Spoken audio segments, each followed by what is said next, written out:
Cubs, Cardinals is coming up. Bitter rivalry. Cubs have been slapped around by the Cardinals, slapped around by the Pirates, slapped around by the Reds, slapped around by the Brewers. They haven't been able to beat anybody in the division. But they just did something that no other team has really been capable of doing, and that's sweeping the Orioles. Not only sweeping, holding them scoreless in the final two matchups. Imanaga and Steele locked down. And Tyone, he has 6 straight quality starts.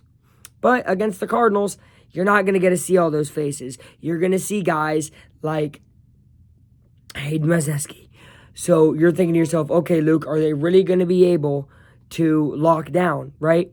Well, guys, I have good news for you. The Cubs found out how to hit a baseball. And how did they do this? They started swinging the bat.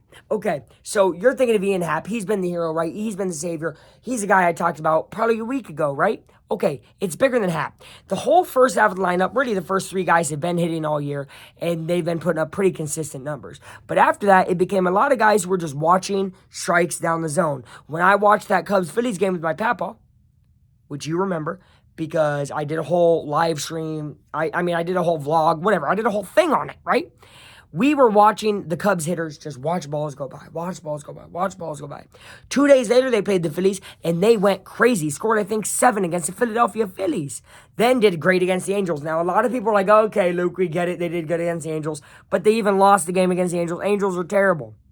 Then they went to play Baltimore. Baltimore, the same Baltimore who has basically 4 all-stars on offense and an all-star pitcher. Cubs had to face all of those guys and won every single game, shutting down the Orioles lineup 2 times to get 0 runs and 1 time to only get 2. To give up 2 runs in a 3-game series against the Baltimore Orioles, who are probably one of the top 5 most prolific offenses in the Major League Baseball scene right now, is incredible. And it's nothing to scoff at, right?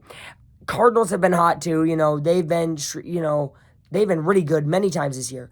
But right now, the Cubs are dangerous. That's what I would label them as.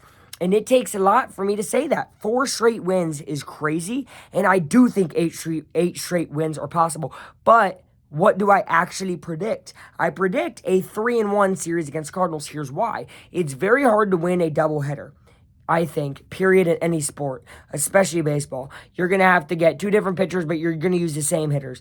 Now, unless the Cubs have a super hot day, they're probably, because the Cardinals kept getting cut. Cardinals kept getting rained out, and Cardinals don't play through the rain. Oh, we're fucking scared of the rain. We're the Cardinals. We're scared of the rain. Do you know what the Cubs do?